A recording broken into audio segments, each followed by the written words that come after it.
Miss Leverdeen, and welcome to another crochet top tutorial. In this video I am going to show you how I crocheted this halter top that I have been modeling for you.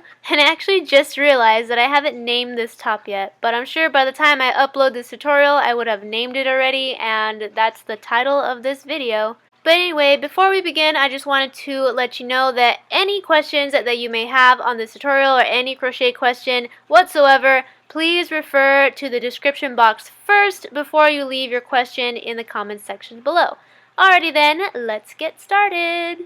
For this project, I am using size 4 yarn from the brand Impeccable, as well as a 5mm hook. And the first thing that you're going to do is create a slip knot as always, and then you're going to chain a chain that is long enough to cover from one side of your rib to the other, basically from here to here. And after you have created that chain that's long enough to cover your torso, you're going to go back on that chain using a half double crochet. And a half double crochet is yarn over through the stitch, yarn over again, back through the stitch, yarn over, back through all 3 loops. Again, yarn over through the stitch, yarn over, back through, yarn over, through all 3 loops. And I'm just going to do it a couple more times. Yarn over, through the stitch, yarn over, back through, yarn over, and through all 3 loops. And if you are a beginner to crochet or just need more practice, I will leave my Crocheting for Beginners video in the description box below, so go check that out and practice that for a bit, and then probably watch some of my easier tutorials, some of my older ones that are more beginner friendly, because I would have to say this one's kind of not beginner friendly and it's very fast paced. So what you're going to do is half double crochet along the entire chain, and once you reach the end, you're simply going to go back on that row using a half double crochet. And for these 2 solid rows of half double crochet, every time you get to the end, you are not going to skip any stitches. However, after these 2 rows, you're going to skip the first stitch in every row. And that is going to help make that halter shape. Okay, so after you have those 2 rows of full half double crochet, you're going to find the middle stitch by either counting your stitches and figuring out which one's in the middle, or doing what I do and just fold the project in half and then indicate where that middle stitch is. I never count anything. I never count how many rows, how many chains, how long, how much yarn, anything like that. I just go by looks, and I get a lot of questions about that, but honestly I never keep track. Anyway, after you have indicated that middle stitch, you're going to half double crochet your way to that middle stitch, and then once you have reached that stitch, you are going to create what I call a V, and you're going to create this V by making 2 double crochets into this one stitch.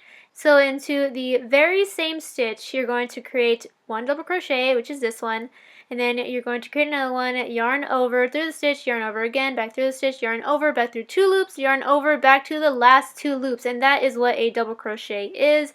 And you have created 2 in a row into the same stitch, and then after that you are going to simply continue with your half double crochets all the way to the end, remembering to skip that very first stitch once you flip it over. Then you're going to work your way back to that middle stitch, and now I'm at that V that I created with the 2 double crochets, and all I'm going to do is chain 1 and create yet another V on top of that V, doing the exact same thing, making 2 double crochets into that one stitch or that one V. So it's going to be 2 V's layered on top of one another.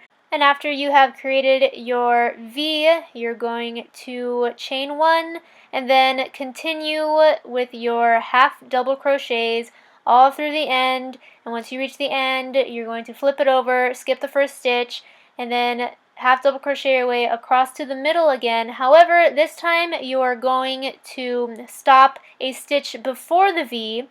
I don't know if you can really see it. Yeah, you can. See that there is a normal half double crochet stitch right before the V that I made? Well, I'm going to make a new V here, and the way you make a new V is by making 2 double crochets into the same stitch. So after I've created this new V to the right of the original V, I am going to chain 1, then create another V inside of that original V. And after that, you guessed it, going to chain 1, hold on, alright, chain 1, then create a new V into the stitch to the left of that middle V. Alright, so in this third row, what you did was create 2 new V's, one to the left and one to the right of the middle V's. So it looks something like this. Now what you're going to do is half double crochet your way all across to the end, skip a stitch, and then come all the way back to the middle. But this time you're going to make sure that you went into all of the half double crochets and are at the point where you are going to be right next to the V's, and you're going to create a new V on top of the already established V's. You're not going to make any new V's in this row. You're going to only go into the already established V's in the row before. Alrighty, so if you have not already figured out what the pattern is, I'm going to try to explain it to you the best that I can. Okay, so for the very first row that you made, the one where we picked out what the middle stitch was, you made 1 V. And then in the row after that, you made a V on top of that V. So that is 2 rows of V's in the very same position. And then in that third row, you made a new V to the left and right of those middle V's. And then in that fourth row, you made V's in all 3 of those already established V's. And then in the row after that, you are going to add, you guessed it, 2 more V's, one to the left and one to the right of the already established V's. So every odd row, you're going to add new V's to the left and right of the already established V's, and then on every even row, you're just going to create V's on top of the V's that are already there. So when you continue with this pattern, you're going to eventually run out of space for the half double crochets, and that is what is going to make the portion of the top that's going to cover your breasts, and the rest of it is just going to be the decorative part of the top, and that's going to be dominated by these V's.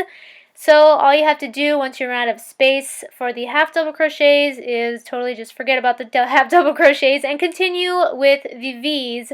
So just continue making V's in every already established V, and then every time you reach the end of a row, you're going to flip it over, skip the very first stitch or the very first V, and then go into that second one and then create V's all across the row, then flip it over, skip the very first stitch or V at that end of the row, and then continue, and then you're just going to keep on going until your neckline is to your liking. Just put it against yourself, and if you like the way that the neckline looks, then you know that you're done with the top. After that, it is time to make the straps, and all I do to make the straps is create a chain of about, I would probably say like 50, and then go back on it using a slip stitch, and then I go along the side of the top using a single crochet, then go to this point of the top, create a longer chain of about 75, and then go back on that chain using a slip stitch. Then I single crochet my way across the bottom of the top, then I create another chain of about 75, go back on it using a slip stitch, then single crochet my way across the top to the top of the top, and then create my last chain or my last strap of about 50, then go back using a slip stitch. Then I am done with the straps and done with the top. And this is what it comes out to look like, and I think it's absolutely gorgeous, and I am very pleased with the way it came out. I hope you are too. And if you found this tutorial to go by way too fast, you can always pause it and replay it as much as you'd like. And if that does not work out for you, then you can go ahead and watch some of my older tutorials, which are more beginner friendly, and you can just watch those to get accustomed to my pace as well as my terminology, because I am a self-taught crocheter and I don't actually use the normal crochet terminology. I pretty much use my own because I make everything up by myself. So I hope you enjoyed this tutorial. If you did, please give it a thumbs up, and also click that red subscribe button if you have not already, so I can see you next time. Bye!